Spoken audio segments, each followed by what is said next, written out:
Welcome to the Cover Your Assets podcast, a show for the physician who understands the importance of protecting everything you've worked so hard to achieve. If you're ready to find the peace of mind that only financial security can bring, let's get started. Here's your host, Billy Gwaltney. Hello, welcome to today's episode of the Cover Your Assets podcast. I'm your host, Billy Gwaltney. As always, it's good to be with you. Today we're going to talk about a situation that came up recently, and it's under the heading of knowing what your medical records say.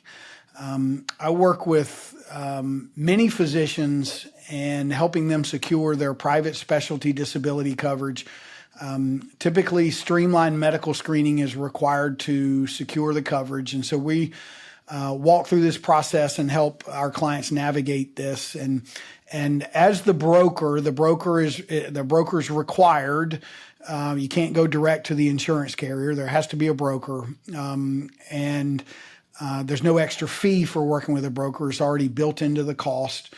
And one of the roles of the broker is to be the liaison between the insurance carrier and their underwriters and you as the policyholder or the applicant. And you sign a HIPAA that allows them to check medical records. You answer a couple dozen medical questions. They do a script check. They're looking at prior surgeries. They're looking at any chronic conditions. If you're healthy-ish, then the rates that you've been quoted or that I quote clients is the rate that they pay. But the details about medical history sometimes there's some back and forth where insurance carriers or the underwriters have questions that you as the applicant need to answer. And there was recently a situation where a physician was applying and he was asked to fill out a drug screening questionnaire about any drugs, i.e. illegal drugs that he had taken in the past. He answered the questionnaire, submitted it.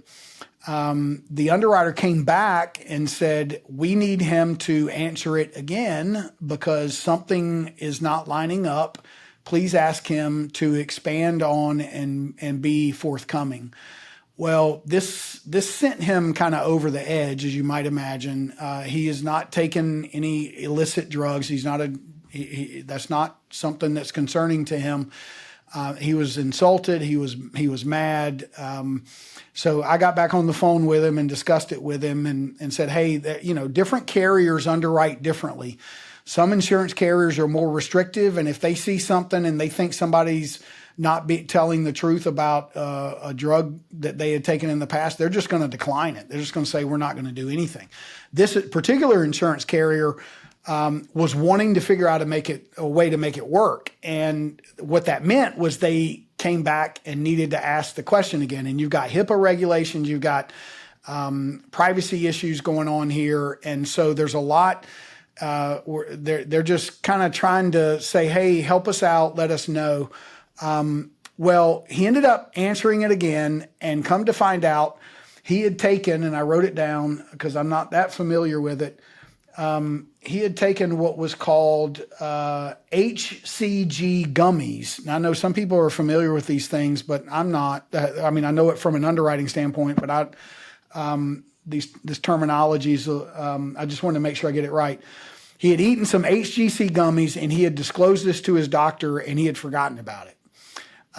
They're not illegal in a lot of states, but they're something that an underwriter wants someone to give an account for, at least to say, hey, is this something you do regularly? Did you do it once? What was it for? Tell us the situation. And he had completely forgotten. Well, he ended up being able to answer the questions, and the underwriter was fine with it. And it was kind of the biggest non-event or the biggest non-issue that I recall going through recently, but it was simply because he had forgotten, and he didn't know I guess he had forgotten that he had told his PCP about it. Anything you tell your PCP, they're likely going to write it down. And it's important to know what your records say because that's what the underwriters go by. If it's your word versus what your provider put down, they're going to go by what they're required to go by what your provider put down. Those details matter. So this is just a friendly reminder when you're going through the medical screening process. Number one, beware what you tell your doctor. Make sure that you know what's going on there. I'm surprised at the number of our clients that we work with that they just didn't know that it was that big of a deal. And the second thing is when you're answering the questions, do your best to remember and know that generally speaking, the underwriters are trying to figure out a way to make this work. And a way to issue you the policy. They want your business, but they also want to make sure that you're getting the coverage that you need. So I hope this helps. I would love to discuss more of your particular situation. If you have one, I'd be happy to answer any questions about the medical screening or any other part of this disability coverage. It is different. It is quirky, which is why it's important to work with a specialist. I look forward to the opportunity to speak with you. You can text me at 704-270-2376. Again, 704-270-2376. Thank you. See you next time. Take care. Thanks for listening to the Cover Your Assets podcast, an Odd Conduit media production. New episodes drop every 2 weeks. If you've enjoyed the conversation, subscribe, rate, and review this podcast. For more tips and advice, visit the website and YouTube channel. Check the show notes for links. Join us next time for another episode dedicated to helping physicians like you get your disability insurance right and protect your way of life.